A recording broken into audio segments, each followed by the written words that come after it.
तो मैं आपको बता दूं, रूस यूक्रेन युद्ध पर G7 की बड़ी वार्निंग। सप्लाई चेन टूटने से वैश्विक खाद्य संकट का खतरा। भुखमरी की चपेट में यूरोप और अफ्रीका के लाखों लोग। युद्ध नहीं रुका तो कई मिलियन लोग मारे जाएंगे।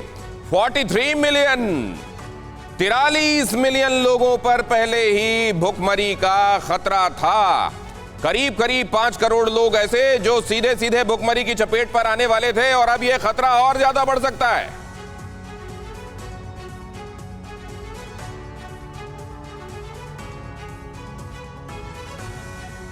और युद्ध जैसे लगातार बढ़ते जा रहा है, जैसे जैसे युद्ध के दिन बढ़ते जा रहे हैं, वैसे वैसे समस्याएं और खड़ी होती जा रही हैं। ब्लैक सी के जितने पोर्ट हैं वो ब्लॉक हो गए हैं। लाखों लोग भूख से मरेंगे, ऐसी संभावना जताई जा रही है। रूस यूक्रेन युद्ध पर G7 की ये बड़ी चेतावनी है। जो G7 के देश हैं उन लोगों ने चेतावनी दी है कि ब्लैक सी ब्लॉक होने से अनाज की सप्लाई रुकी है। ओडेसा से लेकर खेरसौन तक यूक्रेन के जो पोर्ट हैं वो ब्लॉक पड़े हुए हैं। यूक्रेन से सप्लाई नहीं शुरू हुई तो लाखों लोग भूख से ही मर जाएंगे। 4 करोड़ 30 लाख लोग पहले ही भुखमरी के कगार पर थे, और अब तो और ये संख्या बढ़ सकती है। सप्लाई ऐसे ही रुकी रही तो दुनिया में बड़े संकट का खतरा है, बड़ा खाद्य संकट आ जाएगा। ये G7 के देशों ने संभावना जताई है।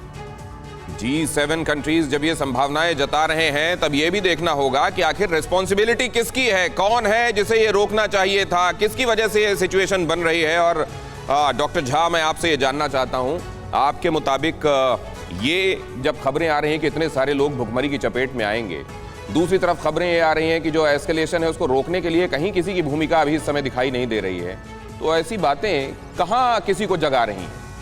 ये सबसे बड़ी चिंता का विषय है कि इस युद्ध में इतने समय चलने के बावजूद कोई देश, अमेरिका और बाकी कोई देश, जो सबसे इम्पॉर्टेंट टूल है पीस बिल्डिंग के लिए, डिप्लोमेसी टूल्स को कोई यूज़ नहीं कर पा रहा है, कारण जो भी हो।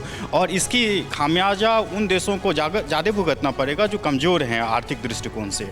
और इसके वजह से जो कुछ अभी हम देख रहे हैं, जो आर्थिक संकट की स्थिति है, फूड क्राइसिस का जो स्थिति विश्वव्यापी बनते जा रहा है, और इस मुद्दे पर IMF हो या G7 हो, ये कंट्री सिर्फ कह रही है, कुछ कर नहीं पा रही है।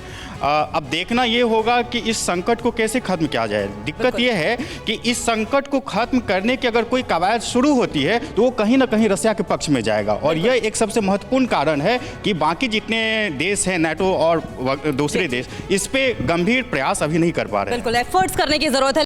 परवाह देश की, सोमवार से शुक्रवार रात 10 बजे TV9 भारतवर्ष पर।